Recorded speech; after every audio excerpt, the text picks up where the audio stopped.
जय हिंद, जय भारत, जय छत्तीसगढ़। स्वागत है आप सभी का एजुकेशन हब में। पिछली कक्षा में हमने छत्रपति शिवाजी महाराज जी के बारे में पढ़ा था, मराठा साम्राज्य को प्रारंभ किया था। आज हम लोग देखेंगे कि छत्रपति शिवाजी महाराज जी के निर्माण के पश्चात जो है उनके पुत्र साहू जी जो है वो पन्हाला किले में कैद थे। पन्हाला किले से निकलकर फिर वो छत्रपति बने, छत्रपति संभाजी महाराज कहलाया। ठीक है।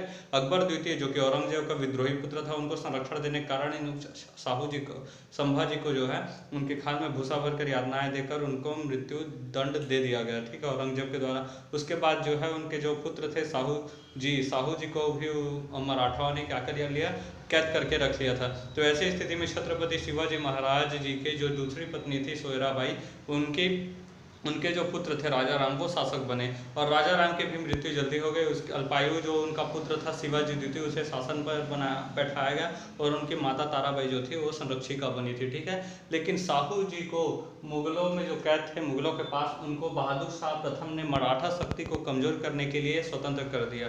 ठीक है, मतलब छोड़ दिया। ऐसा इसलिए क्योंकि शिवाजी द्वितीय अल्पायु थे और शासन पर बैठे थे। जाहिर सी बात है, साहू जी जब जाते तो वो जरूर उनको हटाकर अपना छत्रपति मतलब पद ये प्राप्त करते। ठीक है, और इन्होंने ऐसा ही किया। ठीक है, साहू जी जो थे वो शिवाजी द्वितीय को पराजित कर लिया और छत्रपति बने, यानी कि शासक बने, और शासन की बागडोर पूरी तरह से अपने व्यवस्था में ले लिया।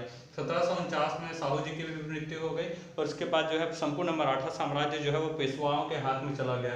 पेशवा का जो निवास होता है वो पुणे में था। ठीक है, और पेशवा जो थे वो वंशानुगत होते थे। ठीक है, वंशानुगत होते थे। पेशवा काल जो है 1713 से लेकर 1818, यानी कि लगभग 100 वर्षों तक, 105 वर्षों तक चला।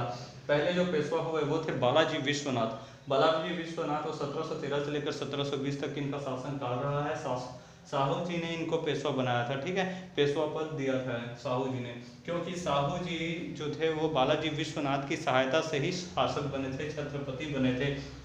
ठीक है, 1717 में अपना प्रतिनिधि बनाकर बालाजी विश्वनाथ जी को साहू जी ने भेजा। कहाँ? मुगल दरबार में भेजा। मुगल में उस समय शासक थे फर्रुखसियर। फर्रुखसियर के पास जाकर फिर छत्रपति पद को मान्यता प्राप्त हुई और इसे मराठाओं का क्या कहा जाता है? मैग्ना कार्टा इसे कहा जाता है। ठीक है, 1720 में जो है बालाजी विश्वनाथ जी की मृत्यु हो गई। उसके बाद अगले शासक हुए बाजीराव प्रथम। ठीक है, बाजीराव प्रथम जो थे वो 1720 से लेकर 1740 तक का इनका शासन काल रहा है, इतिहास रहा है। ठीक है, बालाजी विश्वनाथ जी के ही ये पुत्र थे बाजीराव प्रथम, जो कि वंशानुगत चलता था पेशवाओं का। ठीक है, लड़ाकू पेशवा के नाम से बालाजी प्रथम को जाना जाता है। छत्रपति शिवाजी महाराज जी के पश्चात जो है गोरिल्ला पद्धति का सर्वाधिक प्रयोग जो है वो बाजीराव प्रथम ने किया था।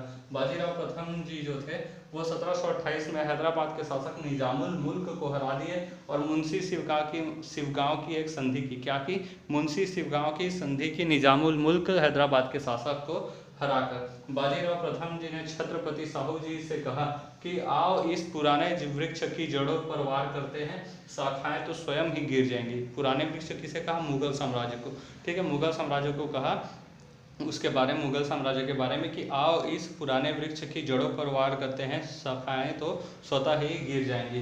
इस पर जो है साहू जी ने प्रतिक्रिया दिया कि आप निसंदेह एक योग्य पिता के योग्य पुत्र हैं। ठीक है, आप निसंदेह एक योग्य पिता के योग्य पुत्र हैं। आपके प्रयासों से मराठा साम्राज्य का पताका जो है वह कटक से अटक तक फहराए जाएंगे। ठीक है, बाजीराव प्रथम जो थे 1737 में मात्र 500 घुड़सवार लेकर मुगलों पर आक्रमण कर दिया इन्होंने, दिल्ली पर, और दिल्ली को जीत लिया। ठीक है, उस समय मोहम्मद शाह थे। ठीक है, मोहम्मद शाह प्रथम, मोहम्मद शाह रंगीला जिसे कहा जाता है, नाच गाना बस देखता था ये।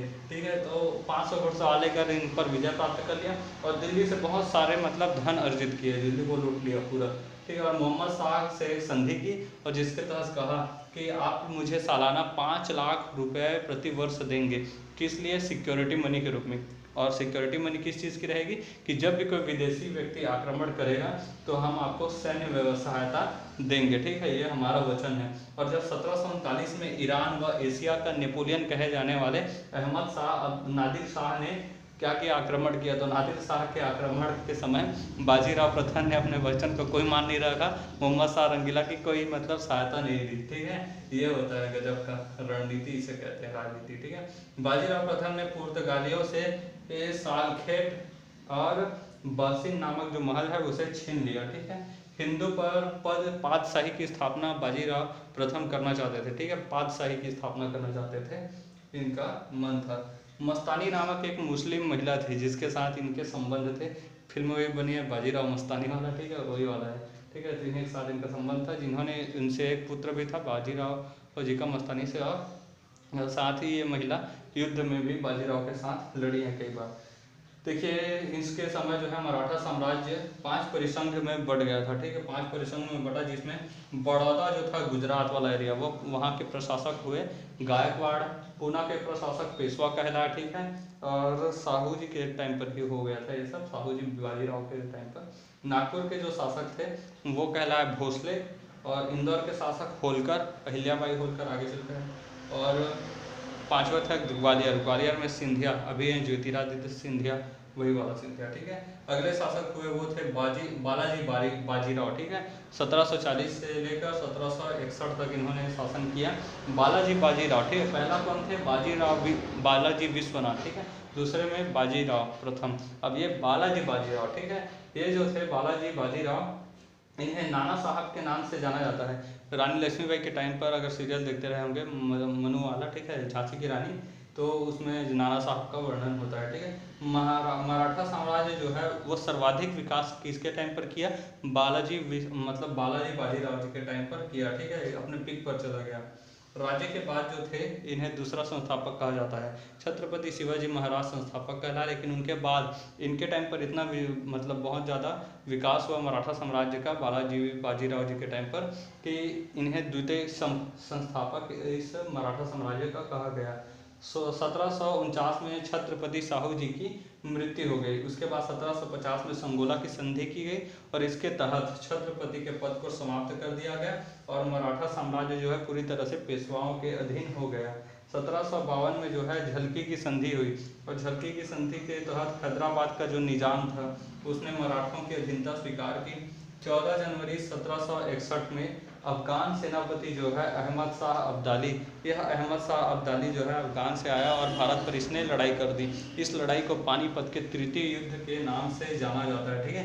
पानीपत का प्रथम युद्ध बाबर ने लड़ा, ठीक है, 1526 में, और उसके बाद 1556 में अकबर ने लड़ा। किसके साथ लड़ा था, मतलब उस विक्रमादित्य जी के साथ, ठीक है, मतलब हेमू विक्रमादित्य के साथ। उसके बाद तृतीय जो था वो मराठाओं और अफगान के बीच हुआ, ठीक है, अफगान सेनापति अहमद शाह अब्दाली के। मराठाओं का जो नेतृत्व था वो सदाशिव राव और विश्वास राव जी ने किया, ठीक है। इस युद्ध में जो ये दोनों शहीद हो गए, बीच युद्ध में ही युद्ध करते करते शहीद हो गए, और इसमें मराठाओं की बुरी तरह से पराजय हुई। यह खबर जो था पराजय का, यह समाचार सुनकर पेशवा जो थे बालाजी बाजीराव, इनका इस दुख से मृत्यु हो गया, ठीक है, सहन नहीं कर पाया और हार्ट अटैक से इनकी मृत्यु हो गई। इतिहासकार सिडनी ओपन ने कहा है कि यह युद्ध यह तो सिद्ध न कर सका कि भारत में किसका शासन रहेगा, लेकिन भारत में किसका शासन नहीं रहेगा यह इस युद्ध ने सिद्ध कर दिया।